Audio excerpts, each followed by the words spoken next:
Consciência Negra é um movimento marcado pela valorização da cultura afro-brasileira, além do combate ao racismo. Um dos símbolos desse movimento foi a criação de Quilombo dos Palmares, uma sociedade fundada no século XVII e tem o objetivo de abrigar negros que estão sendo oprimidos pelo governo. Um dos líderes dessa sociedade é Zumbi dos Palmares, que liderou Palmares até São Norte em dia 20 de novembro, que hoje é o dia da consciência negra. Agora que nós já vimos a história tanto do Zumbi dos Palmares quanto do seu quilombo, iremos ver todo o processo da vida dos negros após a abolição da escravidão. Bom, por conta da luta de pessoas como Zumbi dos Palmares e, é claro, da pressão de grupos abolicionistas internacionais e nacionais, a escravidão foi finalmente abolida no dia 13 de maio de 1988.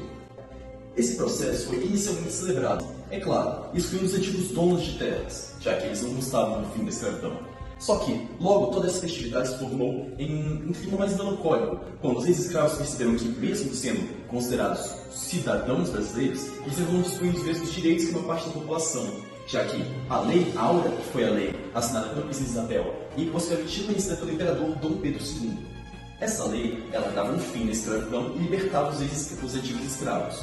Inicialmente, a população teve uma reação boa.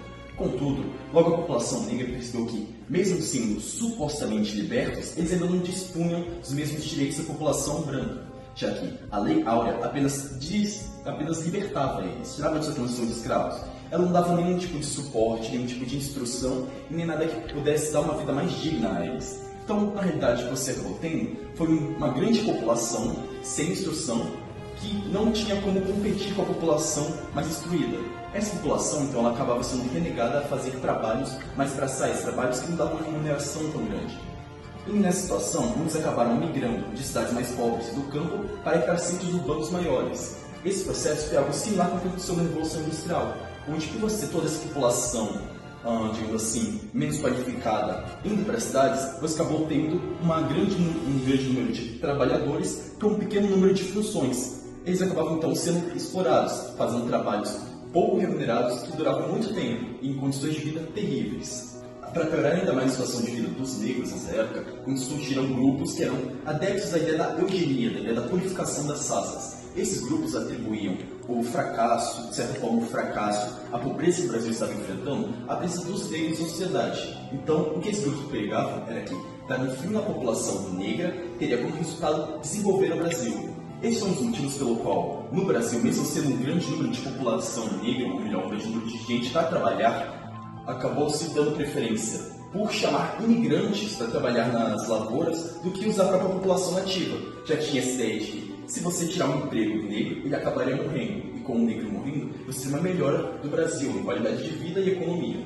Em todo esse contexto de miséria, de fome, acabou fazendo com que vários negros tivessem que escolher entre ser explorados, viver na miséria ou recorrer à criminalidade, o que criava um ciclo vicioso em que os negros não tinham oportunidades para trabalhar, para ter um emprego digno, e acabavam tendo que escolher entre ser explorados, ficar sem trabalhar ou então recorrer à criminalidade. Por que eu digo que isso é um ciclo vicioso? Porque ao mesmo tempo que eles não tinham as opções para ter um trabalho digno, tinham que recorrer a outros métodos, eles acabavam sendo mal vistos por conta desses métodos que eles recorriam. Então, à medida que eles eram mal vistos, eles tinham menos oportunidade. À medida que eles tinham menos oportunidade, eles acabavam fazendo coisas consideradas erradas, seja a vadiagem ou então seja a criminalidade. Em um processo de quanto mais eles praticavam essas ações, menos eles eram bem vistos. E isso criava um ciclo vicioso. Foi nesse contexto que se fortaleceram movimentos compostos de negros para lutar pelos seus direitos. Esses grupos eles já existiam desde a época da escravidão. Só que foi por causa do fim da escravidão e por causa da situação precária que eles viviam,